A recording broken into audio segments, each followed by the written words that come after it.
Who gets the money? The person with a brilliant idea or the person who is a brilliant communicator? You know the answer.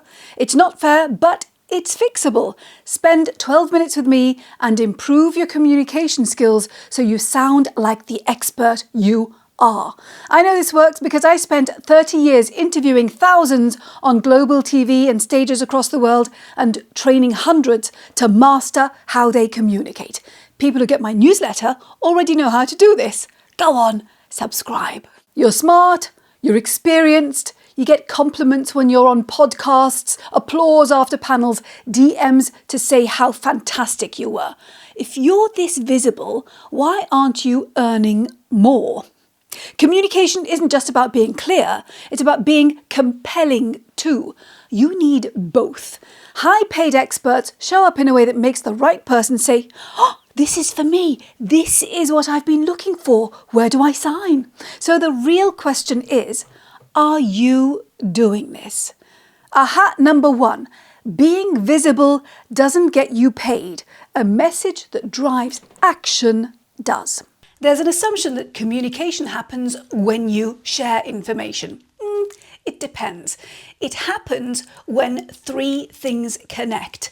What you want to say, what you actually say, and what the person you're interacting with is already interested in. And it's here where these 3 meet. This is where communication happens. And now we can actually see what that looks like inside our head. Let me show you. The person listening, their brain literally lights up in the same pattern as yours, just a fraction later. It's like a dance, one mind following another, one idea lighting up 2 people. The brains are in sync and something shifts. The way the person you're interacting with sees things, will behave, an aha they have. Aha number 2. Communication happens when you plant your idea in the mind of the person you're interacting with. They light up because something changes. That's it. It's game over. Nobody's listening, even if you're saying all the right things, all the wonderful things about your product, all the things that your little thing can do or you can do. But do they care? Do the people who you are reaching out to, who you want to get a yes from, do they care? Ask yourself, why should they care? I messed this up for a long time. It happened when I pivoted to working with experts and entrepreneurs, not only people in the corporate space. It meant I had to start speaking about what I do. Now, it sounds insane, but I'd never done that before. Work had always come to me. TV, conferences, global organizations, training the C-suite, all booked with no selling. So what did I do? I did what smart people do. I explained. Now, I should have known better because the best interviews on my TV program were the ones where the expert did not do this. The problem is we've been strongly conditioned to believe that explaining proves credibility. Now, it helps you get great grades at school, but it means a big fat fail in life, which is why I came up with this to keep myself and clients on track. It's how my clients get these results. Instead of expert-led communication, which isn't communication, flip it. For example, in terms of what I do, I've been in the media for 30 years. I teach people how to communicate better using techniques I developed as a journalist, broadcaster, and executive coach. It's all about me. Boring. If you're showing up on podcasts and panels, but you're not getting picked or paid, it's not your expertise, it's how you are communicating it. This is all about my client, my ideal client. You know when you're nailing this, when people have eye contact with you, they nod, they smile. Aha, number 3, interest, not inform. Make it your communicating norm. Imagine having the opportunity to say something important with a couple of 100 million people and the interview finishing before you get the chance. It happens when a guest holds back. They wait for the perfect moment to say their big news. This expert had something new and important to share. She started doing it at 5 minutes and 8 seconds into the interview. The interview ended 20 seconds later with the reporter making "get on with it" sounds. And if organizations look at those potential characteristics and they're able to actually build. The mistake she made is that she followed the drumbeat, the lead of the person interviewing her. Never do that. If there's something important to you, lead with it. Don't wait for permission. I teach clients how to do this so they say their important news straight away in a way that adds value to the audience while answering the question they were asked, regardless of what it was. You need this if you're on podcasts, on stage, in meetings. Aha, number 4. Don't save the good stuff. Lead with it. If it matters, make it the first thing people hear. There's only one thing you're after when you communicate. Okay, you want a decision, a response. Maybe it's a client signing, a speaker slot, funding, a deal, a green light. These are outcomes. But what you want every time is the same. You want a yes. The secret to great communication is drawing up definitions and boundaries around what you will say and what you won't, what you want and who from. I share these tips and tactics with my newsletter subscribers. Link below.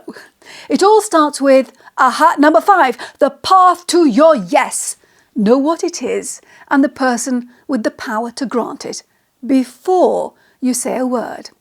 But knowing what you want doesn't mean you're going to get it if you don't do this. Have you ever kicked yourself because you realised the perfect thing to say when it was too late? Well, that ends now. Most experts communicate based on what they know, but the best communicators, they speak based on what their audience and best client is feeling. How do they describe this problem? What words do they use? What keeps them stuck? I call it client code. Here's what happens when you speak their language. Their brain relaxes, their trust in you goes up, and they think, wait, this person gets it.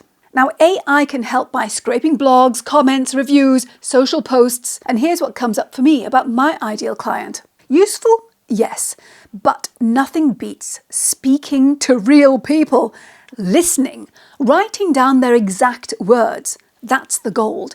That's why I have a whole chapter dedicated to listening in my book. Forget sounding smart, you want to become the voice in their head. Aha, number 6 is speak their language, not yours.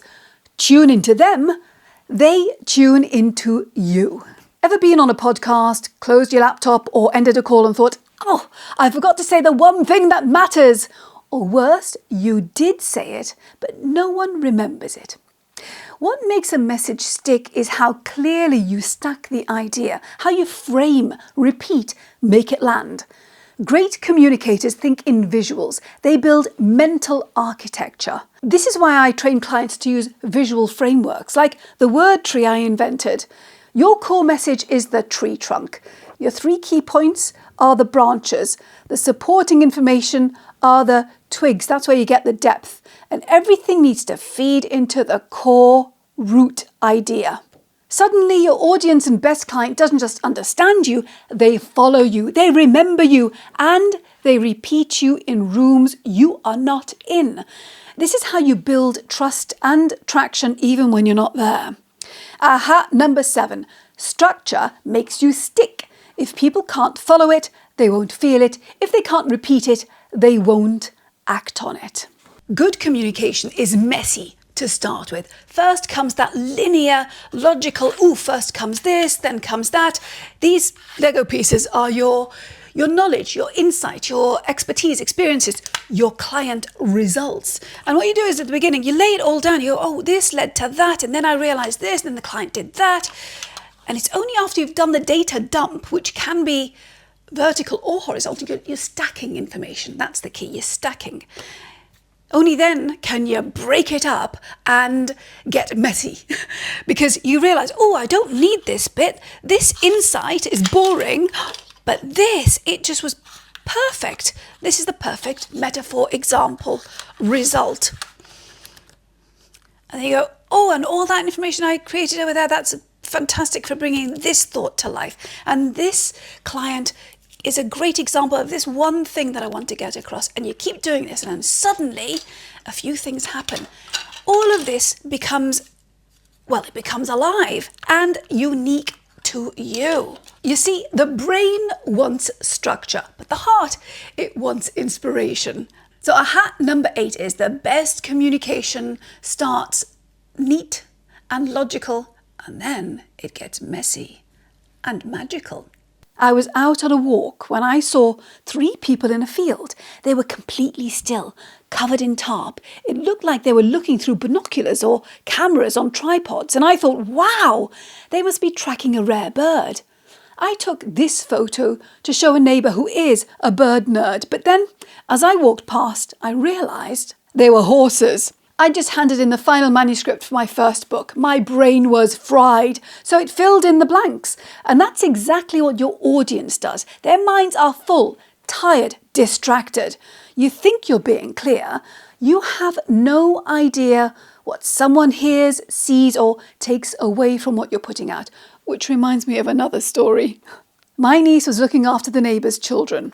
The son was telling her he was learning about Islam in religious studies when he says, Muslims pray to Salah. No, says my niece, the prayer is called Salah.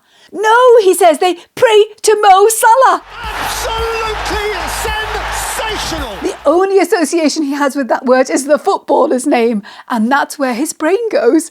This is why I don't let clients guess what's landing. I get them to speak it to someone as a test. When they finish, they ask the person listening, what are the 3 words that stood out, and what's the one big idea that you take away? And by the way, if you do this, don't tell the person you're speaking to that you're going to ask them these questions before you finish, because people pay attention in a more deliberate way and it messes up your results. Do their answers match your tree trunk and branches? The more you do this, the more you learn what sticks and the more you are able to plant your message with precision and grow interest. So aha number 9 is discover, don't decide. Just because you put it out there doesn't mean it lands. As George Bernard Shaw said, the single biggest problem in communication is the illusion that it has taken place. Amen. If you want to get results, it's not just about having the right words. You need to know how to own the room. So you go from unheard and overlooked to driving decisions fast. My newsletter subscribers already know how to do this. The link is below. If you want to know how to command attention and the room, watch this video next, and I'll show you how.